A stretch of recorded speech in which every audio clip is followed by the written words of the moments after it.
रामकृष्ण हरी माऊली. परत एकदा तुमचं संतांचे पाईक या चॅनलमध्ये हार्दिक हार्दिक स्वागत. आणि आपण आज बघणार आहोत जगद्गुरु संत तुकोबारायांच्या गाथ्यातील एक अतिशय गोड अभंग. ज्या अभंगामध्ये तुकोबारा आपल्याला म्हणतायत की माऊली, भगवंताच्या भक्तीमधून मिळणारा जो आनंद आहे, भगवंताच्या कृपेच्या सुखामधून जो मिळणारा आनंद आहे तो अमाप आहे. तो एखाद्या अखंड वाहणाऱ्या झऱ्यासारखा आहे, ज्याला मापता येणं शक्य नाही. आणि ज्याला मापू शकेल असा मनुष्य या पृथ्वी तलावर जन्माला आला नाही. असा अतिशय गोड वर्णन करणारा अभंग आज आपण या ठिकाणी बघणार आहोत. बघा, अभंग छोटा आहे, परंतु त्या अभंगामध्ये जो दडलेला अर्थ आहे तो विशाल आहे, तो अखंड आहे आणि तो मापता न येणार आहे. तर त्या अभंगाचं नाव आहे झरा लागला सुखाचा, ऐसा मापारी कैंचा. बघा, पहिल्याच ओळीमध्ये तुम्हाला या अभंगाच्या अर्थाची अनुभूती आली असेल.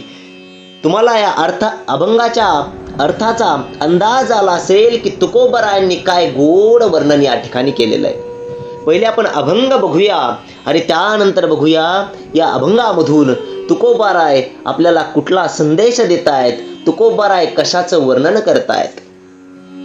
बघा, झरा लागला सुखाचा, ऐसा मापारी कैंचा. जो हे माप तोंडे धरी, सळे जाली त्यावरी. झाले बहुकाळ, कोणा नाही ऐसे बळ. तुका म्हणे तळ, नाही पाहेसा सकळ. बघा, किती गोड वर्णन तुकोबारायांनी या ठिकाणी केलेलं आहे. तुकोबाराय पहिल्याच ओळीमध्ये म्हणतायत, अहो झरा लागला सुखाचा, ऐसा मापारी कैंचा. अहो मला झराच असा लागलाय ज्याला मापता येईल असा मनुष्य, अशी वस्तू या पृथ्वी तलावर, या ब्रह्मांडामध्ये तुम्हाला मिळणार नाही. बघा, ते म्हणतायत, आणि तो झरा कुठला आहे माऊली, तर तो झरा आहे भगवंताच्या नामस्मरणाच्या सुखाचा झरा. भगवंताच्या नामस्मरणामधून मिळणारी अखंड शांती आणि त्या शांतीमधून हृदयाला, मनाला येणाऱ्या सुखाची अनुभूती, त्याचा तो मला लागलेला अखंड झरा आहे. तो मोजून पाहणारा कुठे मिळेल तो मी शोधतोय, असे या ठिकाणी तुकोबाराय म्हणताय. बघा, ते म्हणताय की भगवंताच्या भक्ती मधून मिळणारा जो आनंद आहे, जे समाधान आहे आणि सुख तर इतकं अथांग आहे, ते सतत वाहणाऱ्या त्या झऱ्यासारखं आहे. आणि जगात कुठलीही अशी गोष्ट नाहीये, जी व्यक्ती नाहीये, ती त्या झऱ्याला, त्या सुखाला मोजू शकेल. भगवंताच्या भक्तीमधलं सुख अमाप आहे, ते अखंड आहे. हेच आपल्याला तुकोबाराय पहिल्या ओळीमधून सांगतायत. तुकोबाराय म्हणताय, अहो भक्ती तरी का करायची, का मी याचसाठी केला होता अट्टहास, शेवटचा दिस गोड व्हावा असं म्हटलो. कारण की भगवंताच्या भक्तीमधून मिळणारा जो आनंद आहे, तो आनंद खूप वेगळा आहे, तो खूप अखंड आहे, एखाद्या अथांग पसरलेल्या सागरासारखा आहे. आणि त्यामुळे मला भगवंताच्या भक्तीमध्ये रस आहे, असं या ठिकाणी तुकोबाराय म्हणतायत. बघा, तुम्हाला एक उदाहरण देतो. म्हणजे तुम्ही एखाद्या मोठ्या समुद्र किनारी उभा आहात आणि तुम्हाला त्या समुद्रातील पाणी एका लहानशा बादलीमध्ये भरायचंय. तुम्ही आयुष्यभरही प्रयत्न केला तरी तुम्ही समुद्रातलं पाणी त्या बादलीमध्ये भरू शकता का हो? नाही. त्याचप्रमाणे तुकोबाराय म्हणताय, अहो भगवंताच्या भक्तीचं सुख म्हणजे तो अथांग समुद्र आहे. आणि तुमच्याकडे जे मापण्याचं साधन आहे किंवा तुमच्याकडे जे घेण्याचं साधन आहे, ते फक्त ती बादली आहे. तुम्ही कितीही घेण्याचा प्रयत्न केला तरी ते संपणार नाही, ते संपूच शकत नाही, असं सुख आहे, असं या ठिकाणी तुकोबाराय म्हणताय. बघा, तुम्हाला एक गोष्ट सांगतो. एका साधूला अमृताचा झरा सापडला आणि तो सतत वाहत होता. त्याचं पाणी पिणारा प्रत्येक जण समाधानी आणि आनंदी होता. एका राजानं तो आनंद मोजण्यासाठी एका शहाण्या मंत्र्याला पाठवलं. अतिशय हुशार मंत्री होता, पण त्या मंत्र्यानं पाहिलं की त्या झऱ्यामधून एवढं पाणी येतंय की आपण आयुष्यभर जरी मोजलं तरी आपलं आयुष्यही तो झऱ्यातलं पाणी मोजायला पुरणार नाही, ते शक्यच नाही हे त्याला कळालं. आणि तो झरा कधीही रिकामा होऊ शकत नाही असं त्याला त्या ठिकाणी कळालं. आणि त्यानं राजाला सांगितलं, राजन, त्या झऱ्यामध्ये एवढं पाणी की मी माझं आयुष्यभर जरी मोजलं तरी त्या झऱ्याच्या पाण्याचा साठा संपणारा नाहीये. सांगायचं तात्पर्य एवढंच मायबाप की त्या भगवंताच्या भक्तीमध्ये एवढं सुख आहे, एवढा आनंद आहे की तुम्ही कितीही घेतला तरी तो संपणार नाहीये, तो संपुष्टात येणारा नाहीये असं या ठिकाणी तुकोबाराय म्हणताय. बघा, या तुकोबारायांच्या पहिल्या वर्णनामधून, पहिल्या चरणामधून आपण काय घ्यायचे तर बघा, भगवंताच्या भक्तीमध्ये मनुष्य गुंतून राहिला, भगवंताकडे जवळीक साधली तर मनुष्याच्या मनाला शांतता मिळते, मनुष्याचं आयुष्य सुखकारी आणि शांतमय बनतं. आणि एकदा का मनुष्य शांत बनला की त्याला आपोआप आनंद प्राप्त होतो असं आपल्याला या ठिकाणी या पहिल्या चरणामधून घेता येईल. बघा, तुकोबारायांनी अनेक ठिकाणी अनेक प्रकारचं वर्णन केलेलं आहे. तुकोबारा एका ठिकाणी म्हणतायत मनाच्या तळमळे चंदनही अंग पोळे. बघा, आयुष्यामध्ये शांतता खूप गरजेची आहे. लोकांकडे लाख रुपये आहेत तरी ते मनुष्य सुखी नाहीयेत, परंतु काही लोकांकडे फक्त 5,000 त्याला महिन्याला येत आहेत तरी तो मनुष्य खूप सुखी आहे. याचं कारण म्हणजे काय तर कारण तेच आहे जे तुकोबारायांनी आपल्याला सांगितलंय. आणि ते कारण म्हणजे त्या मनुष्याच्या जीवनामध्ये शांतता आहे, त्या मनुष्याच्या जीवनामध्ये भगवंताच्या भक्तीचा आणि समाधानाचा एक सहवास आहे. आणि त्यामुळेच तो मनुष्य आहे त्याच गोष्टीमध्ये समाधान मानून आनंदाने आयुष्य जगतो असं म्हटलं तर वावगं ठरणार नाही. तुकोबारायांनी वेगवेगळ्या प्रकारचं वर्णन वेगवेगळ्या अभंगामधून केलेलं आहे. आणि तुकोबारायांनी सर्वात जास्त प्राधान्य हे शांती आणि समाधानाला दिलेलं आहे. कारण समाधान आणि शांतीच नसेल तर कितीही संपत्ती असली, कितीही पैसा असला तरी मनुष्य सुखी होत नाही असं तुकोबारायांनी आपल्याला सांगितलंय. बघा, पुढे तुकोबाराय म्हणताय, जो हे माप तोंडे धरी सळे जाली त्यावरी. काय गोड वर्णन आहे तुकोबारायांचं, काय शब्द साठा आहे तुकोबारायांकडे. अहो, मराठी आपली, माझी ही माय मराठी जर कोणी टिकवून ठेवली असेल तर ही माझ्या तुकोबारायांनी, माझ्या ज्ञानोबारायांनी, माझ्या एकनाथांनी, अशा अनेक संतांनी टिकून ठेवली. अहो, कारण याच मराठीमधून तुकोबारायांनी गाथा लिहिला, याच मराठीमधून माझ्या माऊलींनी ज्ञानेश्वरी लिहिली आणि याच मराठीमधून अनेक संतांनी हरिपाठ लिहिला, याच मराठीमधून अनेक प्रकारचे ग्रंथ माझ्या संतांनी लिहिले. म्हणून तर आज मराठी जिवंत आहे. आणि तेच इथे तुकोबारायांच्या या लिखाणातून दिसून येते की तुकोबारायांना किती वेगवेगळ्या प्रकारच्या अखंड शब्दांचा साठा, त्यांच्याकडे ती डिक्शनरी होती हे आपल्याला या ठिकाणी दिसून येते. ते म्हणताय, जो हे माप तोंडे धरी सळे जाली ते आवरी. अहो, ते म्हणताय, जो कोणी हे अमर्याद सुख मोजायला जाईल त्याची जी काही शक्ती असेल, मेहनत असेल, ती खर्च होईल, तीच तो सावरू शकतो, पण ते सुख मोजू शकत नाही. म्हणजे बघा की मनुष्य फक्त त्या भगवंताच्या भक्तीला जर मापायला गेला तर तो काय करू शकतो, तो फक्त मापण्यापुरती मेहनत करू शकतो, परंतु त्याच्याने काय ते सुख मापता येणार नाही आणि ते सुख मापूच शकत नाही असं या ठिकाणी तुकोबाराय म्हणताय. बघा, तुम्हाला एक उदाहरण देतो. एका साध्या मातीच्या भांड्यामध्ये तुम्ही आकाश मोजण्याचा प्रयत्न करण्यासारखं हे सुख मोजणं म्हणजे आहे.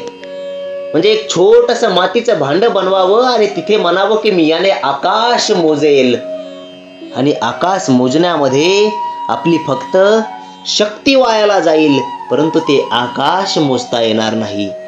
त्याचप्रमाणे तुकोबाराय म्हणताय, अहो तुम्ही कितीही प्रयत्न करा, माझ्या भगवंताच्या चरणी सुखच एवढं आहे की जगातली कुठलीही वस्तू आणली, कुठलंही यंत्र आणलं तरी ते सुख मात्र तुम्ही मापू शकत नाहीत, असं या ठिकाणी तुकोबाराय म्हणताय. तुकोबाराय म्हणताय की देवाचं सुख हे नेहमी मानवी बुद्धीच्या आणि सामर्थ्याच्या पलीकडचं आहे. मायबा, मानवाने कितीही प्रयत्न केलं तरी ते सुख पूर्णपणे शब्दात किंवा अनुभवात बांधता येणार नाही. बघा, काय वर्णन आहे तुकोबारायांचं, काय अभ्यास आहे तुकोबारायांचा, काय शब्द साठा आहे तुकोबारायांचा. अहो खरंय हे, कारण जर सगळ्याच गोष्टी माणसाच्या हातात असत्या तर माणसाने देवाला किंवा एखाद्या विशिष्ट गोष्टीला जास्त महत्व दिलं नसतं. शेवटी काही होऊ द्या, माणूस जेव्हा वाईट गोष्ट घडेल तेव्हा म्हणतो नशिबात जे होतं तेच झालं, कारण नशीब ठरवणारा तो भगवंत आहे. त्याने का जर एकदा मनावर घेतलं, जगातली कुठलीच शक्ती तुम्हाला वाचवू शकत नाही. त्यामुळे तुकोबाराय म्हणताय, त्या भगवंताच्या चरणी लीन व्हा. तोच दातार आहे आपला, तोच मायबाप आहे आपला, आणि तोच आपल्या जीवनाचा खरा शिल्पकार आहे. तोच आपल्याला चांगल्या वाटेवर घेऊन जातो, तोच आपल्याला वेगवेगळ्या ठिकाणी निघून पोचवतो. कारण ज्याप्रमाणे आपण म्हणतो ना की बुद्धी देणारा देव आहे, त्याचप्रमाणे तुकोबाराय म्हणताय, अहो तुम्ही कितीही हुशार असलात परंतु तुम्ही विद्यार्थीत आणि तो हेडमास्टर आहे, त्यामुळे त्याच्या भक्तीचं सुख तुम्हाला मापता येणार नाही, असं या ठिकाणी तुकोबाराय म्हणताय. बघा पुढे तुकोबाराय म्हणताय, झाले बहुकाळ कोणा नाही ऐसे बळ. बघा तुकोबाराय म्हणताय, खूप काळापासून अनादी काळ लोटलाय आणि त्या अनादी काळापासून चालत आलेले भगवंताच्या भक्तीचं सुख हे आजपर्यंत कोणाला मोजता आलं नाही. कोणामध्ये ते सामर्थ्य नाही जे भगवंताच्या भक्तीचं सुख मोजू शकेल. बघा इथे तुकोबाराय आपल्याला सांगतायत की इतिहासामध्ये अनेक ऋषी झाले, अनेक मुनी झाले, अनेक संत झाले, पण त्यांनी केवळ त्या सुखाचा अनुभव घेतला, परंतु ते सुख किती मोठं आहे हे कोणी मोजण्याचा प्रयत्न केला नाही.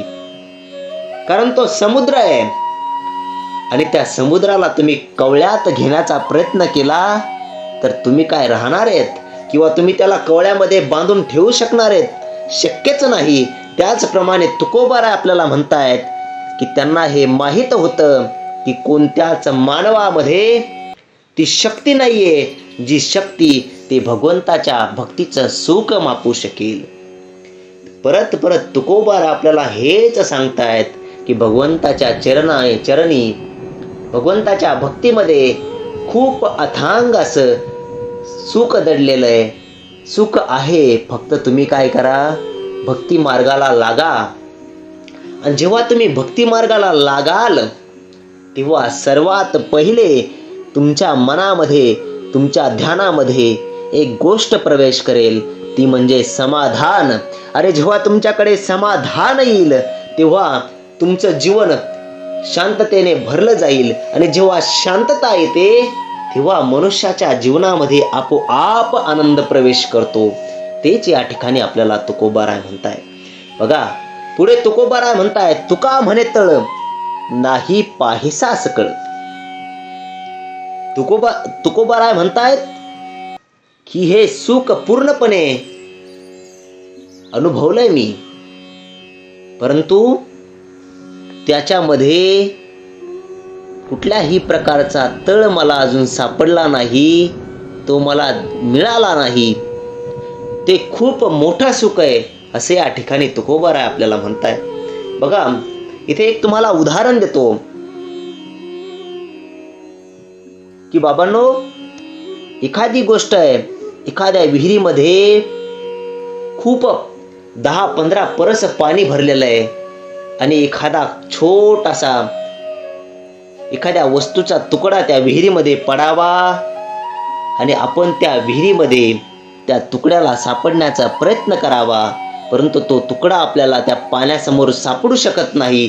त्याचप्रमाणे तुकोबाराय म्हणताय, अहो त्या भगवंताच्या भक्तीचा तळ एवढा मोठा आहे, एवढा खोल आहे की मला अजून त्याचा शेवट कुठे हे समजलेलं नाही, असे या ठिकाणी तुकोबाराय आपल्याला म्हणताय. बघा, तुकोबारायांनी या अभंगामधून एकच संदेश दिलाय की देवाच्या भक्तीमधून मिळणारा जो आनंद आहे हा जगातल्या कुठल्याच गोष्टीमध्ये नाहीये आणि तो जगातल्या कोणत्याही सुखापेक्षा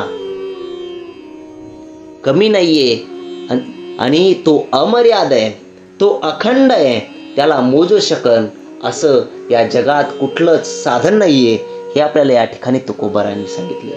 ते म्हणताय हे सुख आहे, हे केवळ तुम्ही अनुभवा, त्याला मोजता येईल असं साधन नाही आणि तुम्ही मोजू शकाल असं कधीच होणार नाही.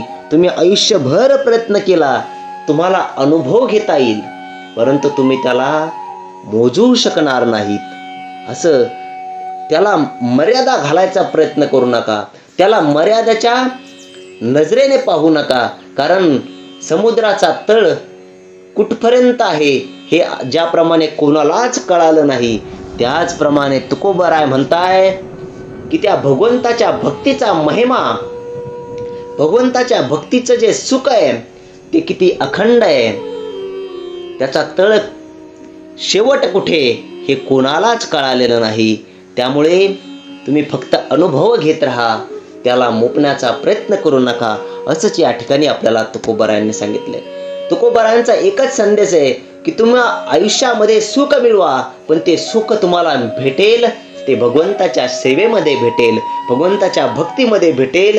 म्हणून भक्ती मार्गाला लागा, सन्मार्गाला लाग, असंच या ठिकाणी आपल्याला तुकोबाराय सांगतायत. बघा, मला ज्याप्रमाणे या अभंगाचा अर्थ मांडता येईल त्याप्रमाणे मी मांडण्याचा प्रयत्न केलेला आहे. जर माझ्याकडून बोलताना एखादा शब्द चुकला असेल तर तुम्हा सर्वांच्या चरणी डोकं ठेवून माफी मागतो. माझा शब्द जर एखादा चुकला असेल तर मला माफ करा, परंतु जर व्हिडिओ आवडले तर लाईक करा, शेअर करा, सबस्क्राईब करा. जाताना तुम्हा सर्व श्रोत्यांच्या चरणी साष्टांग दंडवत करतो. माझ्या तुकोबारायांच्या